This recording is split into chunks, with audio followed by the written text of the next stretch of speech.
یہ ہے 1.5 سالہ حبیبہ جس کی گردن کٹی لاش بیڈ پر پڑی تھی، جبکہ زمین پر 4 سالہ مومن رضا اور 5 سالہ مومنہ بطول کی بھی گردن کٹی لاشیں ملی۔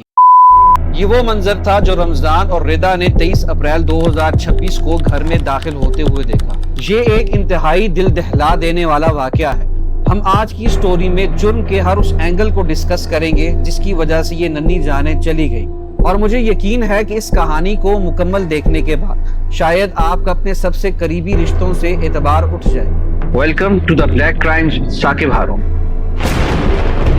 محلے والوں نے 15 پر کال کی تو S H O Ichhra Asir Javed sahib فوراً کرائم سین پر پہنچے۔ انہوں نے دیکھا کہ باپ دھاڑے مار مار کر رو رہا تھا، ننھی حبیبہ کو اٹھائے اس کی چیخیں آسمان ہلا رہی ہیں، جبکہ 4 سالہ مومن اور 5 سالہ مومنہ بطول ایسے لگ رہے تھے جیسے 2 پھول سوئے ہوں۔ مگر یہاں ایک کنفیوژن تھی، کیونکہ مومن رضا اور مومنہ بطول جن کی گردنیں کٹی ہوئی تھی ان دونوں کے ننھے ہاتھوں میں خون سے بھری چھریاں تھیں۔ اس سین نے پولیس کے لیے ایک نئی ڈائیورجنس کریٹ کی کہ شاید بچوں نے پہلے حبیبہ کو مارا اور پھر ایک دوسرے کو۔ مگر کہانی کچھ بیٹھ نہیں رہی تھی، کیونکہ گھریلو چھریوں سے 4-5 سال کا بچہ کیسے کسی کا قتل کر سکتا ہے۔ یاد رکھیے گا کہ رمضان کا تعلق جھنگ سے تھا، اور جھنگ کے ایک پیر کا اس ساری واردات میں کیا کردار تھا وہ بھی ہم آپ کو آگے جا کر بتائیں گے۔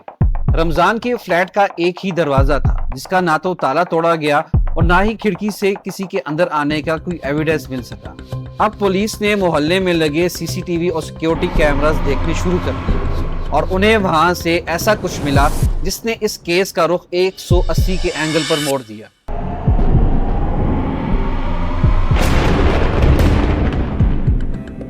رمضان کی بیوی کے مطابق اس کی طبیعت خراب تھی، جس پر وہ گھر سے نکلی اور سیدھا رمضان کے پاس پہنچی۔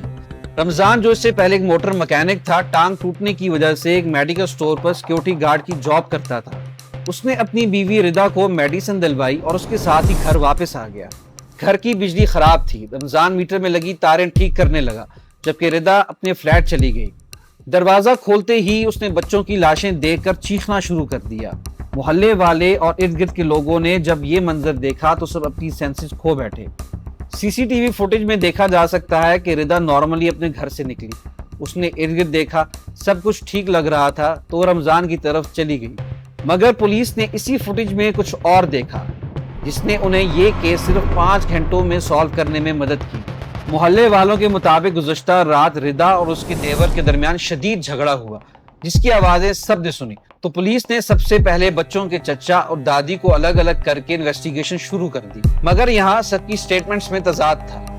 ردا کے مطابق اس کے گھر سے نکلنے سے پہلے وہ اور بچے ٹی وی دیکھ رہے تھے، اس نے بچوں کو ناشتہ کرایا اور رمضان کو کال کر کے دوائی لینے چلی گئی، جبکہ جاتے ہوئے اس نے باہر سے تالا بھی خود لگایا۔ ویڈیو کے شروع میں ہم نے آپ کو بتایا تھا کہ باپ دھاڑے مار مار کر رو رہا تھا، مگر ماں اس کے 3 پھول جیسے بچے قتل ہوئے وہ کس حال میں تھی؟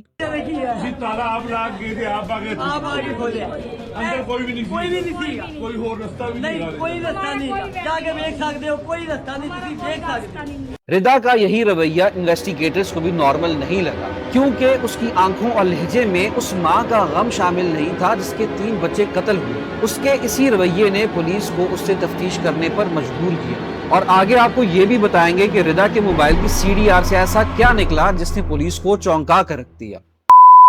ماں کے روپ میں چھپی اس چڑیل نے اعتراف جرم کر لیا۔ اس نے سب سے پہلے 1.5 سالہ حبیبہ کو خالی فیڈر دے کر گلے پر چھری پھیری، شاید وہ سب سے آسان شکار تھی۔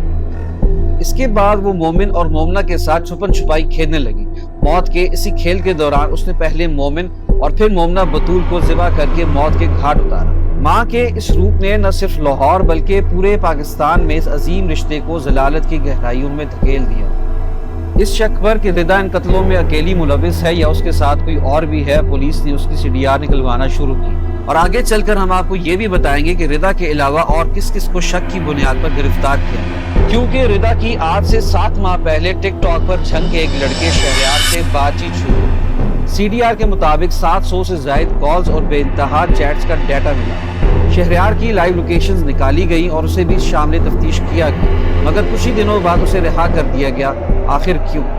کیونکہ شہریار کے خلاف ایسا کوئی بھی ایویڈنس نہ تھا جس میں اس نے ردا کو بچوں کی جان لینے کا کہا ہو۔ اس کی صرف رضا سے دوستی تھی، جبکہ بچوں کی جان لینے کا فیصلہ رضا کا اپنا تھا۔ ہم نے جھنگ کے ایک پیر صاحب کا ذکر بھی کیا تھا۔ اس بے درد کہانی میں ان پیر صاحب کا کردار بہت اہم ہے، کیونکہ اس کا رمضان اور اس کے گھر والوں کے ساتھ آنا جانا لگا رہتا تھا۔ یاد رکھیے گا کہ رمضان ایک دہاڑی دار شخص تھا۔ کچھ عرصہ قبل اس نے راتوں رات امیر بننے کے لیے پرائز بانڈ خریدے۔ رمضان کے اس جیلی پیر نے کہا کہ اگر وہ اپنی بیوی کو اس کے پاس بھیجے تو اس کا پرائز بانڈ نکل سکتا ہے۔ رمضان گھر آیا، بیوی کو ساتھ لے کر جھنگ گیا۔ راستے میں سارا قصہ سنا دیا، جسے رضا نے سنتے ہی انکار کیا اور وہ وہاں سے اپنے ماں باپ کے گھر چلی گئی۔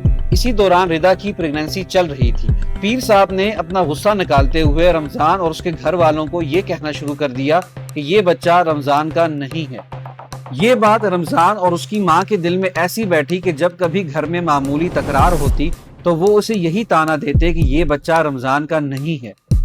پولیس کسٹڈی میں بھی رضا نے کچھ ایسی سٹیٹمنٹس دی کہ اس کا شوہر رمضان اسے جسم فروشی پر مجبور کرتا تھا، مگر پولیس کو شہریار اور جھنگ کے پیر کے علاوہ کوئی اور ثبوت نہ ملا۔ ہم مانتے ہیں کہ بے انتہا غربت اور ہر وقت کی لان تان کسی بھی انسان کو انتہائی قدم اٹھانے پر مجبور کر سکتی ہے، مگر شاید اس کے اور بھی رستے نکل سکتے تھے، جیسا کہ وہ رمضان سے طلاق لے سکتی تھی یا کسی دارالامان میں پناہ، تو یہ 3 ننھی زندگیاں بچائی جا سکتی تھی۔ اگر آپ بھی رضا کے اس وحشیانہ قدم کی مخالفت کرتے ہیں تو آئی لو مائی چلڈرن کا کامنٹ کر کے ہمیں ضرور آگاہ کیجیے گا۔ شکریہ۔